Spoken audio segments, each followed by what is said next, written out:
Hello everyone and welcome again to Algorithm HQ. Today I am going to write the code and also explain to you all the algorithm to solve this find the longest substring containing vowels in even counts problem which is there in LeetCode. It is a medium level problem and is problem of the day or daily challenge on LeetCode for today. I am going to code the solution in Java, but for people who code in different languages this video will definitely be useful because I am going to explain the approach on the blackboard before coding the solution. तो चलिए फिर start करते हैं इसको श्री कृष्ण का नाम लेकर।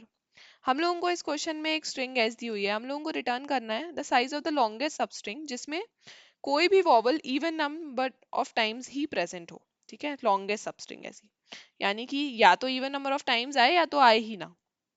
ठीक है, तो जैसे ये है एस यहाँ पे दिया हुआ है, तो लॉन्गेस्ट सब स्ट्रिंग इनने क्या कंसिडर करी हुई है, leet and then mini and then कोव और जो भी है ये। ठीक है, तो इसमें क्या हो रहा है कि ई आई और ओ जो है वो दो दो बार आ रहे हैं और बाकी के जो ए और यू हैं वॉबल्स वो 0 टाइम्स आ रहे हैं। लेकिन ये जो ई आई और ओ है वो तो इवन टाइम्स ही आ रहे हैं, इसलिए इन लोगों ने इसकी लेंथ 13 यानी कि लॉन्गेस्ट लेंथ 13 रिटर्न करी हुई है। अब ए और यू जो है वो तो आ ही नहीं रहे हैं यानी कि 0 टाइम आ रहे हैं, तो 0 को भी इवन ही मान सकते हैं। अब यहाँ पे क्या हो रही है, लॉन्गेस्ट लीट और सी जिसमें ई 2 बार आ रहा है। हम ऐसा भी तो बोल सकते हैं कि ई 4 बार वाला ये ले लो, जी आर ई तक। ये नहीं ले सकते, क्यों? क्योंकि इसमें ई आई और ओ, आई और ओ एक एक बार आ रहा है, यानी कि दो ऐसे वॉवल्स हैं जो कि ऑड नंबर ऑफ टाइम्स आ रहे हैं और हमें ऐसा चाहिए कि या तो आए ही ना या तो फिर इवन नंबर ऑफ टाइम्स आए। अब जब इवन नंबर ऑफ टाइम्स की बात हो रही है तो हम इसमें सोच सकते हैं जोर से करने का सोच सकते हैं। क्यों? क्योंकि इवन नंबर ऑफ टाइम्स आने का मतलब क्या है, जैसे अगर ए का जोर हम ए के साथ कर दें तो वो 0 हो जाता है। ठीक है, तो इवन नंबर ऑफ टाइम्स जब भी कोई वॉवल आएगा तो वो एक दूसरे को कैंसिल आउट करके 0 हो जाएगा। ठीक है, तो उस तरीके से हम जोर के साथ सोच सकते हैं कि ये कर सकते हैं। कैसे करने वाले हैं वो समझ लेते हैं। हम लोग यहाँ पे 3 वेरिएबल्स लेंगे, यानी कि मतलब 2 वेरिएबल्स लेंगे, आंसर और जोर, और एक मैप लेंगे। अब जोर में हम स्टोर करेंगे कि अभी तक का क्या जोर है वॉवल्स का। ठीक है, और मैप में स्टोर करेंगे कि कौन सा जोर आ चुका है ऑलरेडी। ठीक है, अगर कोई जोर आ चुका होगा ना ऑलरेडी तो उसका इंडेक्स हम स्टोर कर लेंगे, और नहीं तो फिर अगर नहीं आया हुआ है, सॉरी, अगर नहीं आया होगा कोई जोर ऑलरेडी तो हम उसको यहाँ पे मैप में स्टोर कर लेंगे उसके इंडेक्स के साथ कि किस इंडेक्स पे आया है, और नहीं तो फिर हम कोई चेंज नहीं करेंगे। ठीक है, तो यहाँ पे जैसे ई एल डबल ई है। ठीक है, तो इसमें जॉर स्टोर करने का ये सिग्निफिकेंस है कि अगर एक जॉर हमें पहले मिल चुका है यानी और वो अब रिपीट हुआ है, तो हमें मालूम है कि जिस इंडेक्स पे वो पहले मिला होगा उसके आगे के एलिमेंट्स ने अपने आप को सबको रिपीट किया होगा। ठीक है, तभी वो जॉर हमें वापस से मिला है। ठीक है, तो ये अभी समझ में आएगा ट्राई रन के टाइम पे। जैसे यहाँ पे ई है। ठीक है, तो इनिशियली आंसर 0, जॉर 0, मैप में हम डाल देंगे 0 के लिए -1। ऐसा मान लेंगे कि -1 इंडेक्स पे हमें 0 मिला था। ठीक है, वो कोड करने के लिए इजी रहेगा क्योंकि -1 कोई इंडेक्स होता नहीं है एक्चुअली, तो हम ऐसा मान लेते हैं बस। अभी इसमें स्टोर कर देंगे, वो कैलकुलेशन के लिए इजी रहेगा, वो भी समझ में आ जाएगा। तो जोर को हम कर देंगे ई 0th इंडेक्स पे। ठीक है, तो 0th इंडेक्स पे हमने ई कर दिया। क्या ई प्रेजेंट है? नहीं है प्रेजेंट, तो हम आंसर को अपडेट नहीं करेंगे। लेकिन यहाँ पे प्रेजेंट नहीं था तो हम ई को डाल देंगे कि ईज और मिला था हमें 0th इंडेक्स पे। अब अगर हम यहाँ पे आए तो एल तो जो है वो हमारा वॉवल ही नहीं है। अब वॉवल ही नहीं है तो यहाँ पे जोर जो है वो सेम रहेगा और आंसर भी सेम रहेगा। ठीक है, अब क्योंकि यहाँ पे ई हमें पहले से मिल चुका था इसलिए हम मैप में वापस से डालेंगे नहीं कि फर्स्ट इंडेक्स में भी हम लोगों को ई मिला है। ठीक है, क्यों नहीं डालेंगे? क्योंकि हमें लॉन्गेस्ट सबस्ट्रिंग चाहिए। लॉन्गेस्ट सबस्ट्रिंग निकालने के लिए हम करेंगे पर्टिकुलर इंडेक्स, है ना, पर्टिकुलर इंडेक्स जिस पे जोर अभी आया है और जिस पे पहले आया था। ठीक है, जिस पे पहले आया था उसको प्रीवियस मान लेते हैं। ठीक है, तो अगर हमें ये पूरी वैल्यू बढ़ानी है, ओवरऑल वैल्यू बढ़ानी है, तो ये जो p जितना कम होगा ना उतनी ज्यादा ये ओवरऑल वैल्यू बढ़ेगी। इसलिए हम इसको जैसे जैसे इंडेक्स आगे बढ़ता जाएगा और अगर हमें कोई और फिर से मिलता है तो हम उसको स्टोर नहीं करेंगे। ओके, तो यहाँ पे हमें ई पे फिर सॉरी एल पे फिर से 1 मिला है। ठीक है, तो इसका कुछ नहीं करेंगे। लेकिन अब हमें एल पे फिर से मिला है ई, दैट मीन्स कि हम ये जो एल है इसको तो एक ऐसी सबस्ट्रिंग मान ही सकते हैं जिसमें जो वॉवल्स हैं वो इवन नंबर ऑफ टाइम्स आ रहे हैं। ठीक है, तो यहाँ पे हम आंसर को अपडेट कर देंगे 1।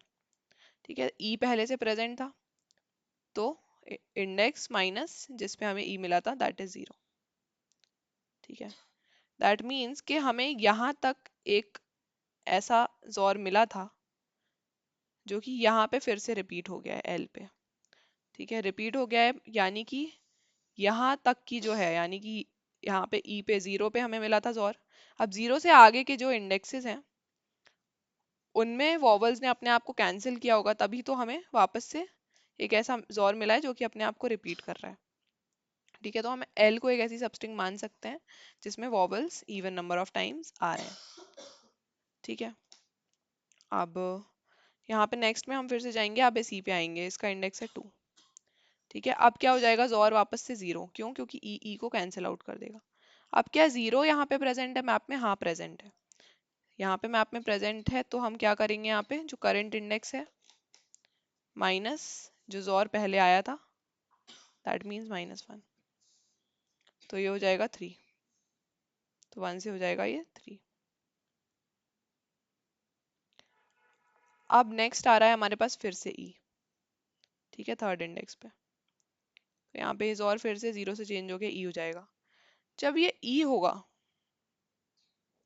जब ये ई होगा तो हम देखेंगे कि ई तो पहले से प्रेजेंट है। कौन से इंडेक्स पे प्रेजेंट है? 0th इंडेक्स पे प्रेजेंट है, यानी कि 0 के आगे वाली स्ट्रिंग में वॉवल्स ने अपने आप को रिपीट किया होगा। रिपीट किया होगा तो हम मान सकते हैं कि 3 माइनस 0, ये वाली स्ट्रिंग, मतलब ये उस स्ट्रिंग सब स्ट्रिंग की लेंथ है जिसमें रिपीट किया होगा। तो आंसर पहले से ही 3 है, इसलिए हम रिपीट नहीं करेंगे, पर ये लेंथ होगी अभी जिसमें रिपीट किया होगा। ठीक है, तो अब टी पे जाएंगे। जब हम टी पे जाएंगे तो अब फिर से हमारा जो जोर है वो तो ई ही रहेगा। इसका इंडेक्स क्या है? 4। ठीक है, इसका इंडेक्स है 4। अब जोर ई फिर से रिपीट किया है, रिपीट किया है तो फिर यहाँ पे हम आंसर को अपडेट करके कर सकते हैं 4। कैसे? ये टी का जो इंडेक्स है वो है 4 और रिपीट किया था 0 पे लास्ट टाइम, तो 4 माइनस 0 हो जाएगा 4। ठीक है, तो अब हो गई है हमारी लॉन्गेस्ट सबस्ट्रिंग ये वाली, कौन सी? L double E T, leet. ठीक है, ये वहां पे 0 आया था पहले, और उसके आगे यहाँ पे ई आया था, सॉरी, 0th इंडेक्स पे जोर, और अब यहाँ पे फिर से ई आ गया है, यानी कि इस सबस्ट्रिंग में एल डबल ई टी वाली यहाँ पे रिपीट किया होगा और इवन नंबर ऑफ टाइम्स आए होंगे वॉबल्स। ठीक है, तो ये हो गया। अब एम के केस में भी सेम होगा। ठीक है, एम के केस में भी हम यही मानेंगे कि हाँ रिपीट किया होगा। एम का इंडेक्स है हमारे पास 5। ठीक है, इसको आंसर को फिर से अपडेट करके कर देंगे 5। फिर आई आया, तो यहाँ पे क्या हो जाएगा, ईज और आई, 6th इंडेक्स पे आया हमारे पास आई। ठीक है, तो ईज और आई को हम स्टोर कर देंगे यहाँ पे, क्योंकि ये पहले से प्रेजेंट नहीं था 6th इंडेक्स पे। ठीक है, अब एन हमारे पास आ रहा है 7th इंडेक्स पे। यहाँ पे फिर से जो हमारा जोर है वो ईज और आई है ना? ईज और आई है, हमारे 6th इंडेक्स पे आ रहा था, तो यहाँ पे हम कर देंगे 7 माइनस 6। ये वाली ऐसी सबस्ट्रिंग है यहाँ पे आई के बाद जो आ रही है एन, जिसमें वॉवल्स या तो even number of times present है या तो प्रेजेंट ही नहीं है। पर क्योंकि 7 माइनस 6 होता है 1, तो 1 तो जो है वो 5 से छोटा है, हमारे पास पहले ही जो लॉन्गेस्ट लेंथ है वो 5 आ रही है, तो हम अपडेट नहीं करेंगे। ठीक है, फिर इस वाले आई पे जब आएंगे 8th इंडेक्स पे, तो अब क्या होगा, हमें फिर से ई मिल जाएगा। ठीक है, ई हमारे पास पहले से प्रेजेंट है, ई पहले से प्रेजेंट है 0th इंडेक्स पे, और अभी है मैम 8th इंडेक्स पे, तो 8 माइनस 0, 8 5 से बड़ा है, तो यहाँ पे अपडेट कर देंगे फिर से। ठीक है, फिर उसके बाद सी आएगा, कौन से इंडेक्स पे आ रहा है? सी 9th इंडेक्स पे। 9th इंडेक्स पे फिर से हमें ई मिलेगा और, तो इसको अपडेट कर देंगे 9। फिर उसके बाद नेक्स्ट 10th इंडेक्स पे हमें मिलेगा ईज और ओ। ईज और ओ प्रेजेंट है क्या मैप में? नहीं है, तो ईज और ओ यहाँ पे स्टोर कर देंगे। ठीक है, 10th पे।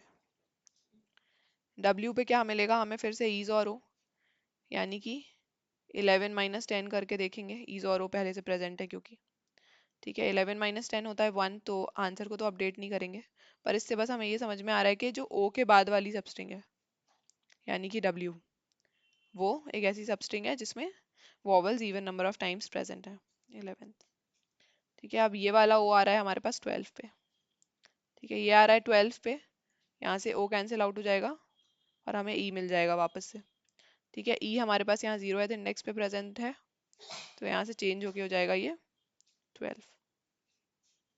ठीक है, तो ये 12 हो गया आंसर हमारा। ठीक है, अब जब हम आर पे जाएंगे, ये हमारे पास 13th इंडेक्स पे प्रेजेंट है, 13th इंडेक्स पे प्रेजेंट है और ई हमारे पास पहले से है मैप में जो जॉर अभी है। ठीक है, तो यहाँ पे हम डाल देंगे 13।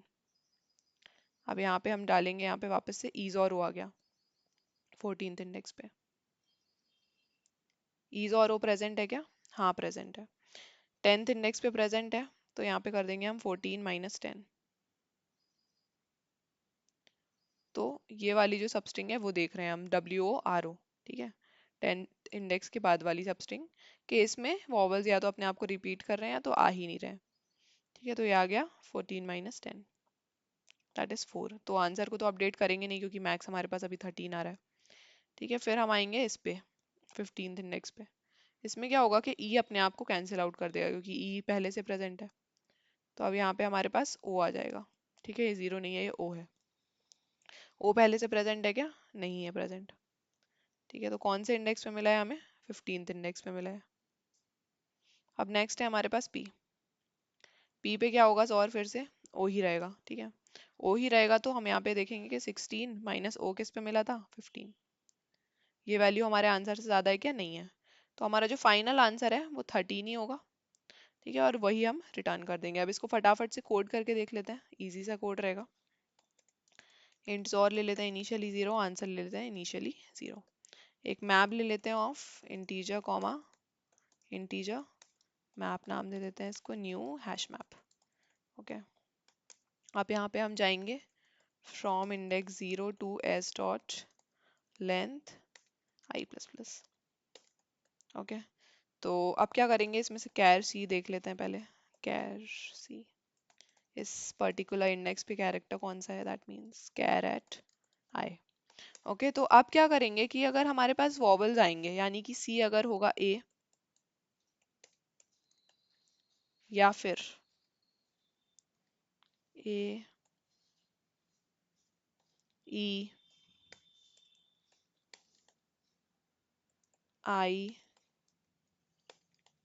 ओ यू। ठीक है, तो ए होगा, ई होगा, आई होगा, ओ होगा या यू होगा, मतलब इनमें से अगर कुछ भी मिलेगा तो हम उसका जॉर कर देंगे। जॉर, जॉर इक्वल्स टू सी। ठीक है, अब यहाँ पे चेक करेंगे कि इफ मैप कंटेन्स की, इफ मैप कंटेन्स की जॉर, तो क्या कर देंगे, आंसर को अपडेट कर देंगे मैथ डॉट मैक्स ऑफ जो हमारा आंसर है पहले से वो, और हमारा जो current index minus map dot gate jaw, ये कर देंगे। ठीक है, उन सब चीज़ों से पहले हमें मैप में स्टोर करना होगा 0th इंडेक्स पे -1, सॉरी 0 और के लिए -1 इंडेक्स। ठीक है, तो ये कर देंगे। तो इसको थोड़ा शॉर्टन अप कर देते हैं, ज़रूरत नहीं है इसकी। ओके, और नहीं तो अगर मैप में प्रेजेंट नहीं है तो हम मैप में डाल देंगे jaw, map dot put jaw और अभी का इंडेक्स दैट इज आई। ठीक है, ये कर देंगे और लास्ट में हम रिटर्न कर देंगे आंसर। रन करके देख लेते हैं एक बार। ओके, ये कुछ गलत आ गया है।